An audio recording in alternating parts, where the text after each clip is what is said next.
Ce balado est une présentation du Centre de services scolaires Chemin du Roi. Apprendre, réaliser, ensemble.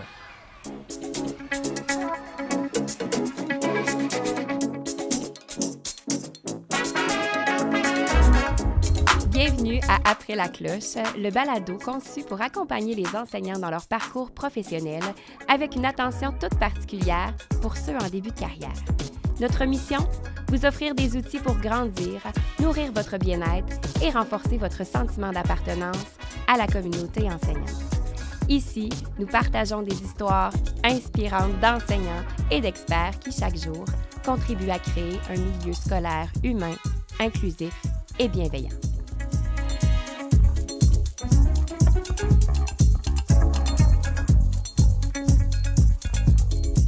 Bienvenue à notre balado sur l'insertion professionnelle en enseignement. Aujourd'hui, nous abordons les défis uniques que rencontrent les enseignants en formation professionnelle.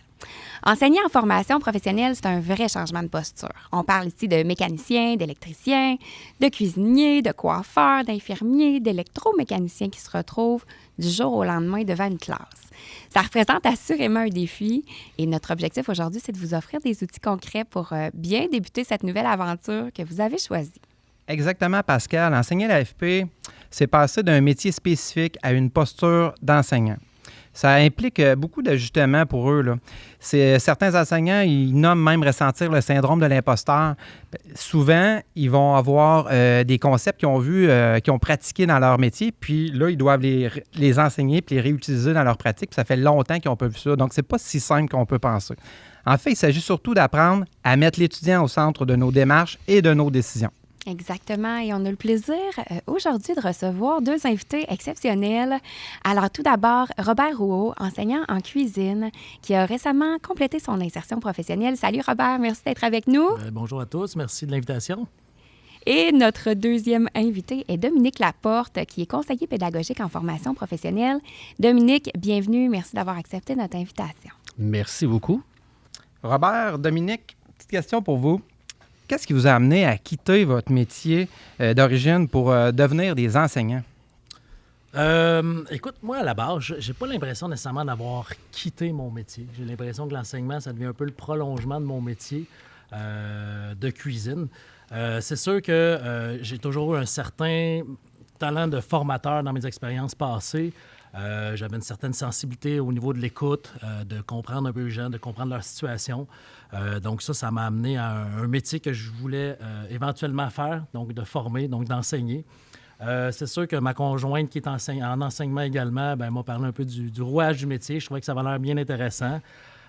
Évidemment, dans le métier de cuisinier, des horaires atypiques, conciliation famille-travail, pas toujours évident. Donc l'idée, là, c'était d'essayer de retrouver peut-être un peu de stabilité, si on veut, à ce niveau-là également. Tu m'avais parlé aussi, peut-être que dans certaines années, dans les dernières années surtout, tu avais à cœur peut-être de rendre ton rôle un peu plus social, d'avoir une cause. Veux-tu nous en parler? Bien, effectivement, je trouvais que c'était dans les expériences que j'ai eues, puis tous des très, très belles expériences, mais j'avais besoin de me sentir peut-être un peu valorisé dans le travail que je faisais d'un point de vue social, justement, de pouvoir apporter mon grain de sel à la société, si on veut. Toi, Dominique? Hey, moi, c'est pas mal plus simple que ça. Je suis juste un gars de défi. Je suis un gars qui s'est tout le temps donné. Il y a des portes qui se sont ouvertes, puis habituellement, je me lance. Je l'essaye, je me lance là-dedans. Malgré tout, contrairement à Robert, je suis un petit peu plus vieux, parce que ça fait quand même depuis 2008. Fait que étant rendu conseiller pédagogique, c'est une autre piqûre que j'ai eue. Fait que là, dans le fond, j'ai vraiment...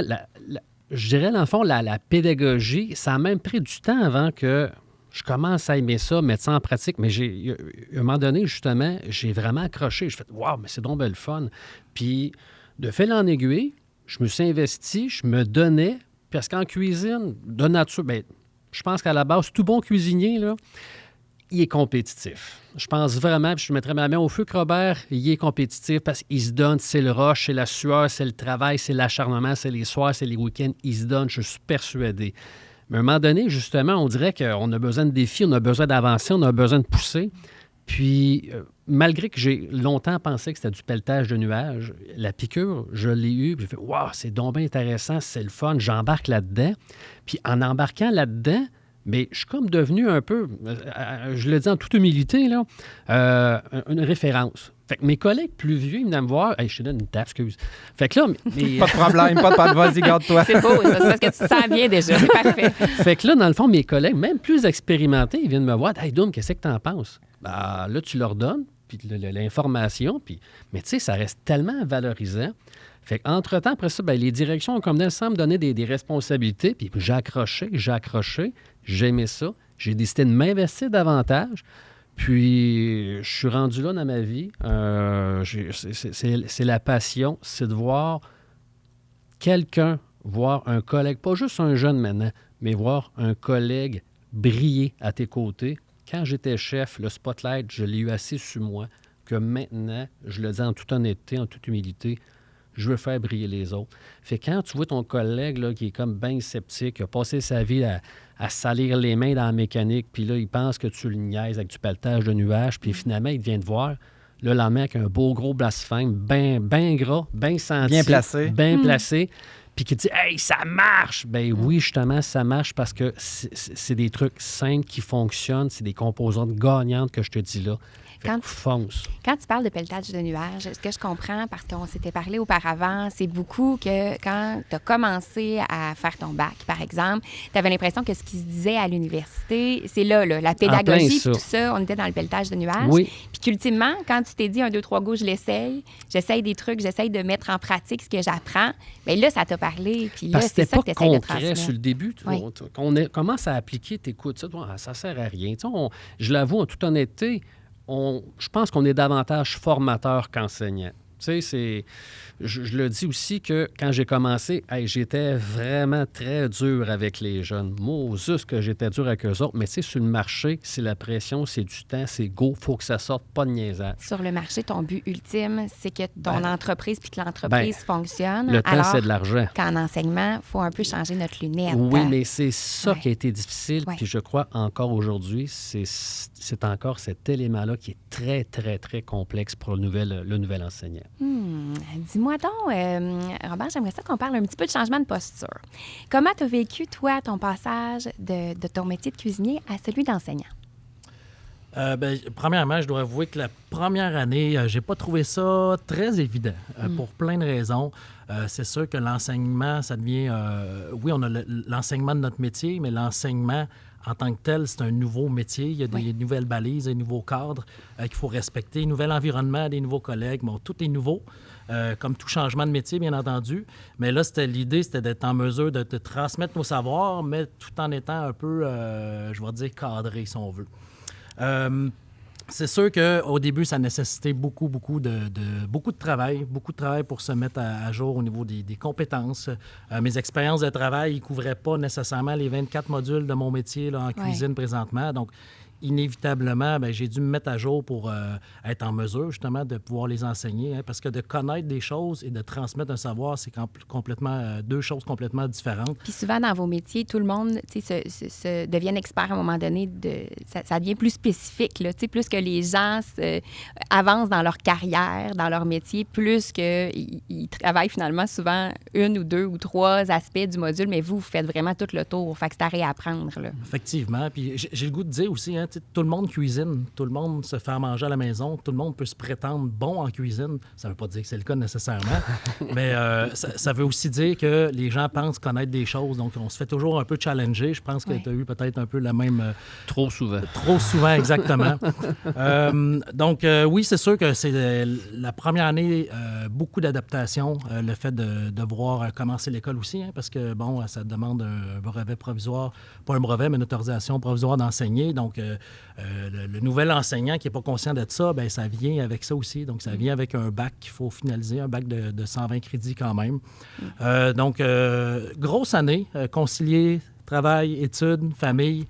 Ça a été une grosse année, mais une belle année. Parce qu'on parle souvent de gens qui sont un peu plus avancés en âge, peut-être que les gens qui sont en insertion professionnelle au primaire ou au secondaire. Effectivement. Crois on sait qu'il y a des gens atypiques, il y a plein de parcours qui sont possibles, mais reste quand même que souvent les gens qui sont à la formation professionnelle, ils ont une famille, tu sais. Fait que là, d'avoir des jeunes enfants, de commencer un bac, ça peut être effectivement très grand comme défi. Est-ce que les gens, les étudiants qui sont là, sont vraiment, eux, s'ils vont en formation professionnelle, exemple en cuisine, c'est parce qu'ils sont passionnés par ça, j'imagine. Donc, aller chercher avec les étudiants, là, cette passion-là, ça doit être moins difficile peut-être qu'au secteur jeune, parfois, là. Ils sont plus engagés. Effectivement, ils sont souvent plus engagés. C'est sûr qu'ils n'ont pas nécessairement l'obligation d'être là. Mais n'empêche que ça reste, j'ai le goût de dire, une formation. Des fois, il faut apprendre à les motiver quand même. OK. Dis-moi, Dominique, quel conseil tu donnerais à quelqu'un qui amorce ce changement-là? Quelqu'un qui vient d'être engagé, qui sait que là, il a le pied dedans. Y a-t-il des conseils que tu pourrais nous donner? Vu que c'est lourd, parce que justement, comme Robert a dit, tu fais pas ça à 20 ans. Tu fais ça à 30, 35 peut-être. Il y en a qui commencent à 40 ans, commencent vraiment sur le tard à aller faire son bac. Mais là, justement, le premier conseil que je pourrais vous donner, c'est donnez-vous le temps. Allez voir un collègue, allez l'observer, comment il fonctionne. Allez l'observer, c'est pas dire « Oh, je vais aller te voir vers 11h, de 11h à midi. » Non, non, non. Va voir à l'heure que l'heure débute, que la formation débute, pardon. Arrive avant. Comment l'enseignant se prépare avant sa formation? Ça a l'air de quoi? Va le voir dans une journée, justement, une journée de bureau. Qu'est-ce qu'il fait? Parce que c'est pas vrai qu'on ne fait rien. Au contraire, la planification d'activités, de stratégies pédagogiques en cuisine, quand c'est le temps de commander la nourriture, puis là, bien, tu commandes pas « Oh, on m'a commandé à peu près. » Non, non, il y a des budgets à respecter. La gestion des ressources, en fait. Oui, là. la grosse gestion des ressources, puis justement, préparer les impressions, quand je parle des impressions, les documents, les recettes, s'il n'y a pas un cahier. Fait que, tu sais, il y a vraiment énormément de contenu. Fait que le premier conseil que je pourrais dire, c'est va observer un collègue pour justement comprendre, voir, pose des questions. Puis le deuxième conseil que je dirais, c'est que, puis là, c'est la beauté qu'on a au centre de service scolaire, c'est du mentorat. C'est s'assurer que justement que le mentor t'accompagne, qui te guide, parce que on est tous des... Tu sais, quand on commence à enseigner, on est tous des tops. On est le coq du basse-cour, puis on sent solide. Et c'est surprenant comment quand on arrive dans l'enseignement, on tombe tous des petits poussins, puis qu'on vient fragile. Puis c'est normal, on se sent tellement solide. Puis finalement, tu te ramasses avec 22 personnes devant toi, puis les 22 personnes, ça peut paraître très, très, très intimidant pour plusieurs, puis c'est tout à fait normal. J'aimerais ça, je m'excuse, juste de faire un petit coup de pouce sur ce qu'ils viennent de dire là, au niveau de l'observation. Je trouve ça hyper, hyper important, ce qu'ils viennent de mentionner, parce que puis le but, c'est pas de se comparer, mais à la formation générale, bon, les enseignants qui sont diplômés, à la base, sont diplômés. Ils ont eu...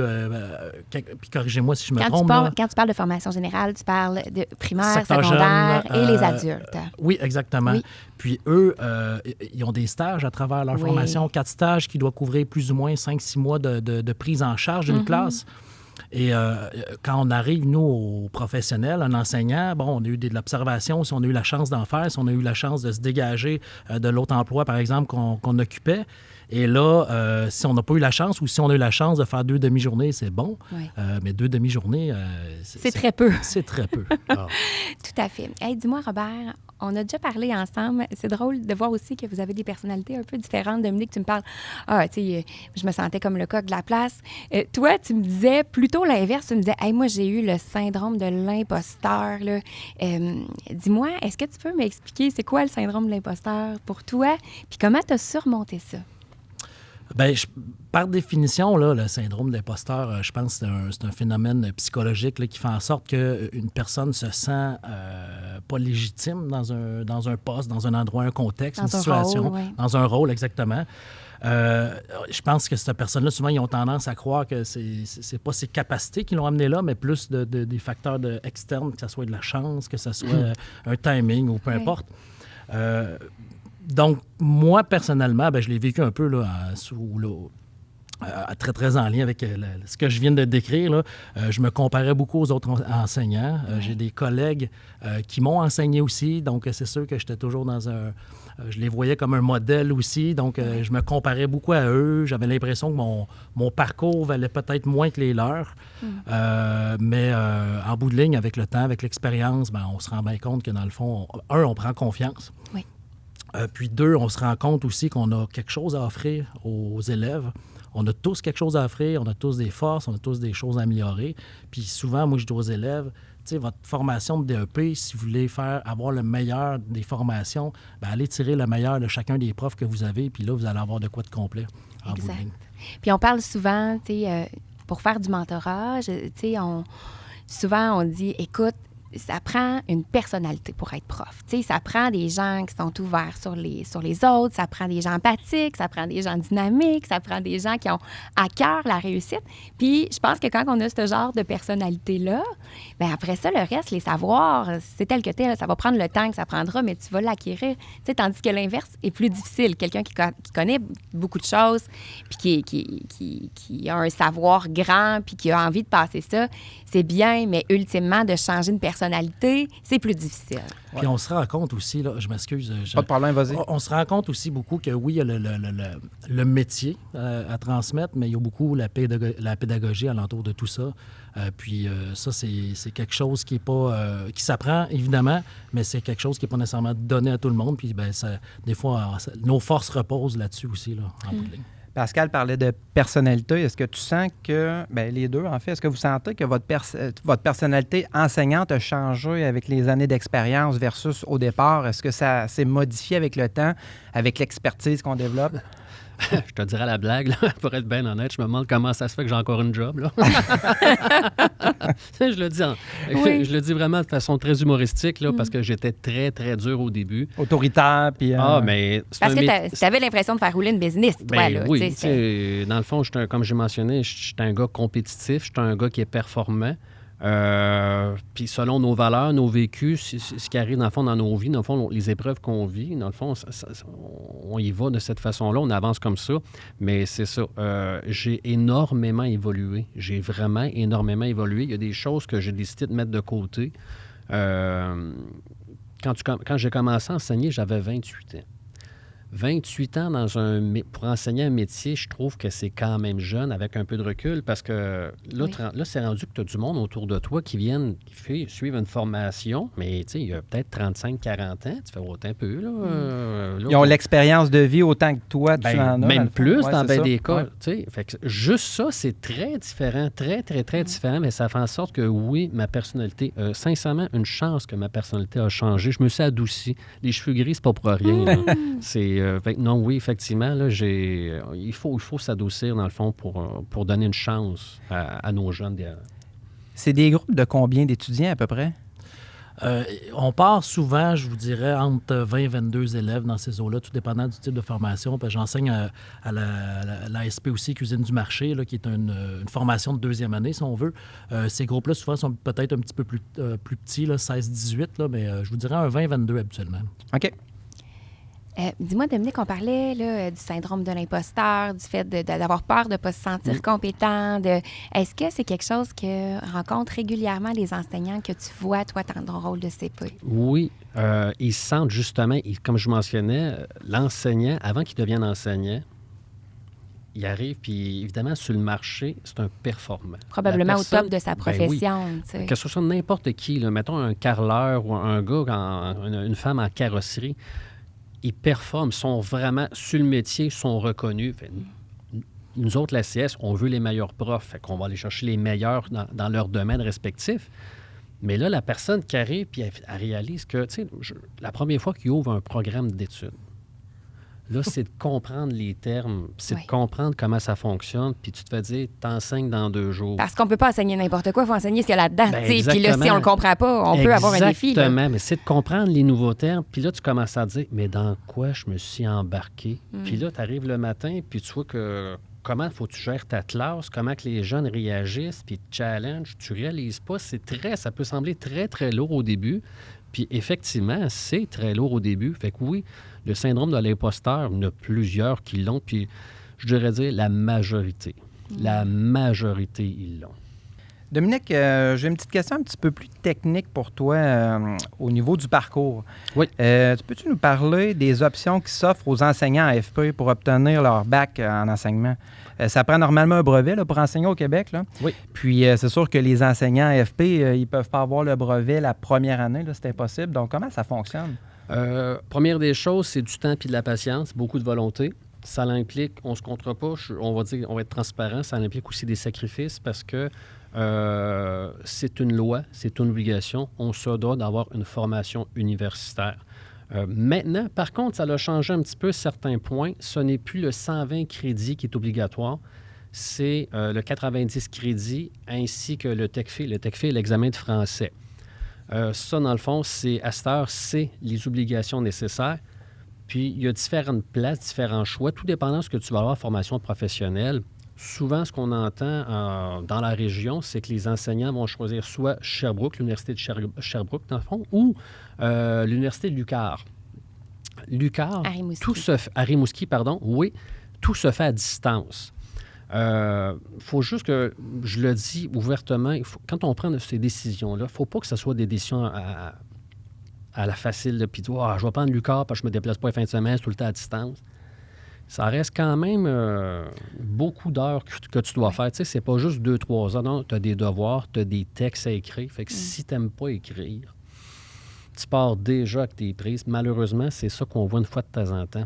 Fréquemment, je dirais dire, c'est qu'on prend la mauvaise décision pour la mauvaise université. Puis pourtant, c'est des très belles universités. C'est du monde compétent, mais c'est faire le bon choix. Fait que oui. Ce que je comprends, juste pour être certain que tout le monde entend la même information, le 120 crédits donne accès au brevet permanent comme tout n'importe quel enseignant. Oui. Le 90 crédits, c'est juste que c'est une autorisation qui va devoir être renouvelée. Aux 5 ans. C'est une licence qu'on appelle, dans le fond, qui est renouvelable aux 5 ans. OK. Fait que c'est quand même important de le savoir parce qu'on ne peut pas juste arrêter à 90 crédits en se disant c'est beau, c'est correct pour la vie. Si on veut vraiment avoir quelque chose de permanent puis de plus avoir de problème, là, on peut se rendre là, au début, ce qu'on fait, c'est qu'il faut commencer avec les tolérances d'enseignement, dans le fond, pour justement... Quand on est engagé, en plein ça, avec l'autorisation provisoire par la suite, dans le fond. C'est qui nous amène ça. Donc, ce que je comprends, c'est qu'on est un peu vulnérable quand on commence. Là. Donc, y a-t-il de l'accompagnement? On a parlé de mentors, tantôt de collègues, mais comment ça se passe dans la réalité? Là? Les collègues, sont-ils vraiment là pour nous? Le mentor, à quelle fréquence? Comment ça fonctionne? Bien, ça, moi, je dirais, dans le fond, ça va dépendre de la personne. Ça dépend de ton équipe de travail. Il y a des départements comme, je vais donner charpenterie. Charpenterie ils doivent être une quinzaine, c'est pas une vingtaine d'enseignants. C'est un département, là. Ils ont une fibre patriarcale. Ils sont hallucinants, ils sont beaux à voir aller. Ils s'accompagnent. Tu as besoin d'aide, je vais t'aider. Mais en même temps, j'aime la philosophie, c'est aide-toi, puis je vais t'aider, mais j'en ferai pas plus que toi. Puis c'est tout à fait logique. Je trouve que c'est tout à fait normal. On a des départements qui sont beaucoup plus petits, pour ne pas le nommer, mettons carrelage et briquetage. Mais les gars, tabarnouche, c'est des cœurs sur deux pattes, sont généreux, sont bons. Je connais un peu le département d'alimentation, mais je vais laisser ça à Robert en parler, mais parce que j'ai quand même travaillé avec eux autres plusieurs fois. Mais c'est vraiment du bon monde, ils sont le fun. Mais, ils sont là pour t'accompagner, te guider, puis c'est ça la beauté, c'est que tu n'es pas tout seul. Non. Oui, c'est stressant, c'est malaisant.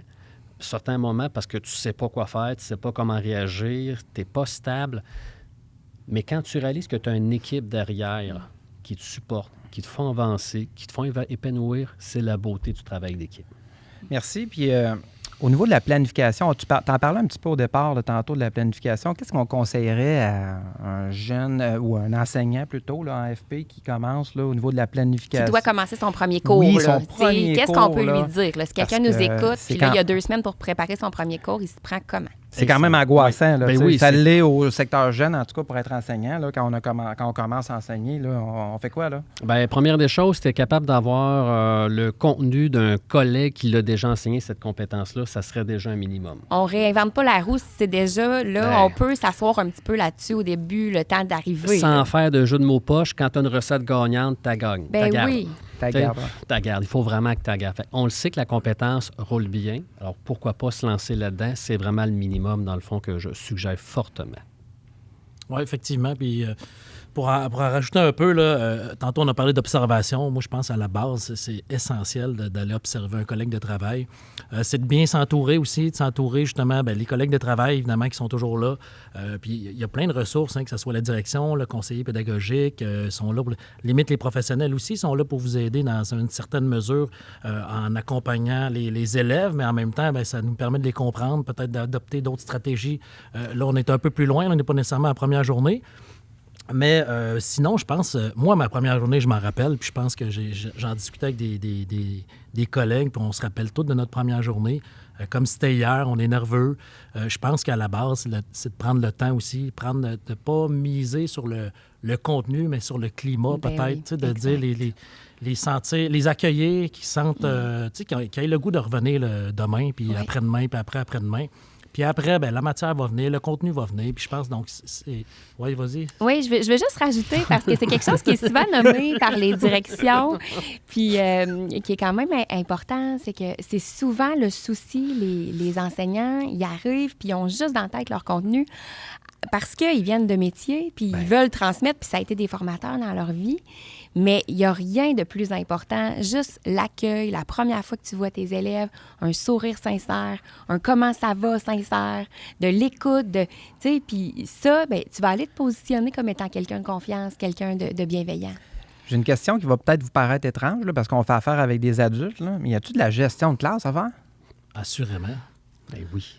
Assurément. Que ce soit des adultes, des enfants, on a des groupes très hétéroclites. Je pense qu'on va en parler peut-être un peu plus tard, mais assurément, il y a de la gestion de classe à faire. Des comportements, ça n'a pas d'âge. Hein? Donc, des attitudes, ça n'a pas d'âge non plus. Donc, j'en ai vu de tous les âges être obligé de les replacer pour X raisons ou de leur demander de parler moins fort, de s'exprimer moins fort ou de s'exprimer d'une bonne façon aussi. Donc, oui, il y en a. Assurément, il y en a.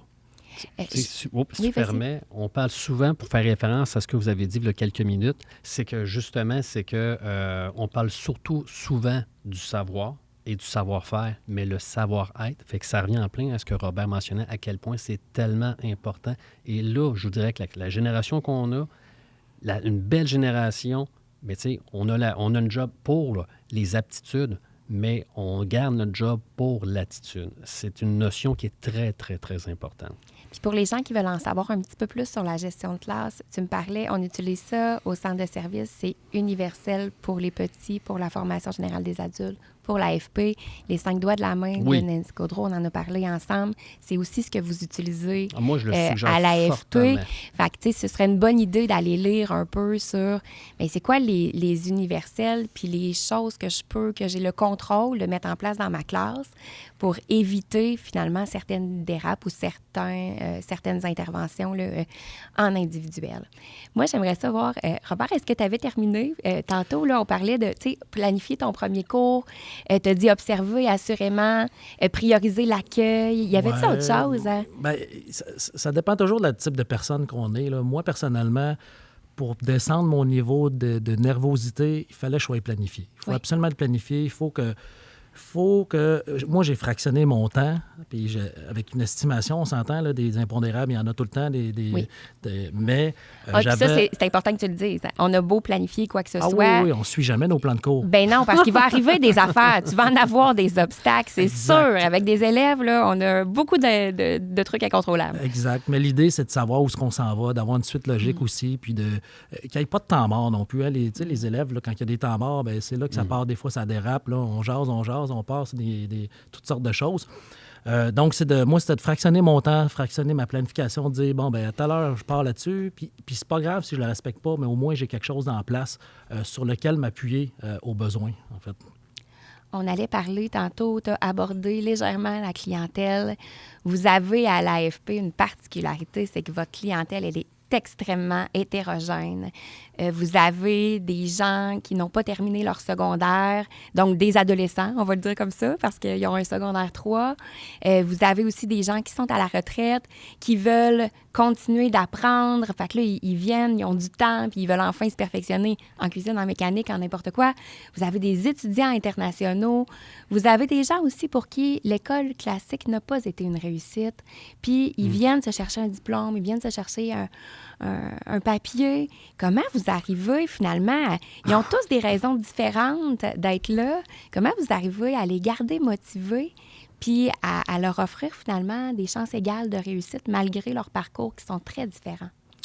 Bien, je pense qu'à la base, ils ont toutes des motivations différentes, ils ont toutes des raisons différentes d'être là. Je pense que c'est d'essayer de les comprendre leur contexte, comprendre leur situation, les raisons justement, de comprendre les raisons pour lesquelles ils sont là. Puis à partir de là, je pense qu'on peut construire sur quelque chose. C'est sûr qu'on n'est pas un département de psychologie, là, on s'entend, mais il faut s'intéresser réellement à l'être humain en avant. Il faut les écouter. Puis comme on a dit tantôt, ils ont toutes des réalités différentes. On a des élèves internationaux qui arrivent d'un contexte complètement différent. Puis, tu as des jeunes de 16 ans qui viennent de finir le secondaire ou qui ne l'ont pas fini simplement. Donc, je pense que c'est d'être en mesure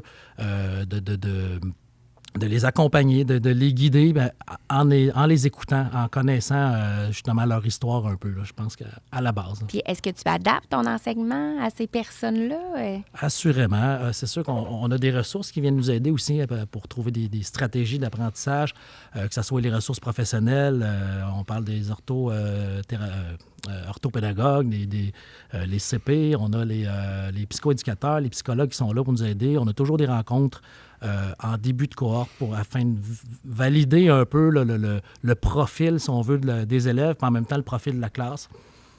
Je pense que le but, je discutais justement avec une CP hier qui me disait, je pense qu'on ne contrôle pas les résultats, mais on contrôle les moyens. Puis je pense que c'est un peu ça notre rôle, là, de trouver les meilleurs moyens pour favoriser, dans le fond, la réussite. Là.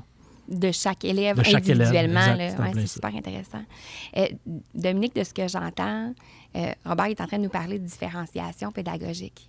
On entend beaucoup parler au primaire, on entend beaucoup parler au secondaire. Comment ça s'articule, cette affaire-là de différenciation pédagogique à l'AFP? Ça s'articule quand même très bien. Il faut faire attention, par contre, on a quand même un contexte de réalisation. Ça doit être représentatif du marché du travail, ce qu'on enseigne. Tu ne peux pas arriver et dire « Ah, moi, aujourd'hui, je vais enseigner des biscuits à chiens. » Attends un peu, là, ça ne fait pas partie de la recette. Là, ça n'a même pas rapport avec le contexte. Mais il faut aller chercher une stratégie à haut rendement. S'assurer que ce qu'on fait, on va chercher l'ensemble du groupe, puis s'assurer, dans le fond, que c'est pas juste de faire en sorte qu'on l'enseigne une fois. Ce qu'il faut comprendre, c'est qu'il faut l'enseigner plus qu'une fois, mais plus qu'une façon différente. Ça fait en sorte que l'élève, en bout de ligne, face à une situation, il n'y a pas juste les compétences, il devient compétent parce qu'il va être capable de poser une décision selon la situation. Fait que ça fait quelqu'un qui est réellement compétent. C'est pas juste un contenu qu'on enseigne, on fait telle recette, on monte telle affaire, c'est du coffrage, ça s'arrête là. Ah, mais pourquoi tu le fais comme ça? Il y a une logique derrière ce qu'on fait. Fait que clairement, ça fait quelqu'un de beaucoup plus compétent. Comme je mentionnais, il y a une différence entre des compétences et être compétent. Tu m'as parlé aussi, tu sais, on parle de différenciation pédagogique, puis tu parles de choisir des stratégies pédagogiques qui sont à haut rendement. Oui. Ultimement, c'est bien rare qu'une stratégie ou une façon d'enseigner va répondre à 100% de tes élèves, Impossible. Encore moins à l'AFP. On vise un pourcentage. Tu me parlais un petit peu d'une pyramide là, en pré-entrevue. Tu veux-tu en rejaser? Oui, la pyramide, dans le fond, c'est un peu basé. Hey, c'est pas de faire, je pensais vraiment, j'avais inventé quelque chose. Hey, j'étais dans ma folie, tout ça. Au début, c'était un rond, puis finalement... Tu as découvert la réponse à l'intervention. Ben, c'est ça. Mais ça ressemble à la pyramide, la réponse. Ah ouais, t'es-tu sérieux? Oui.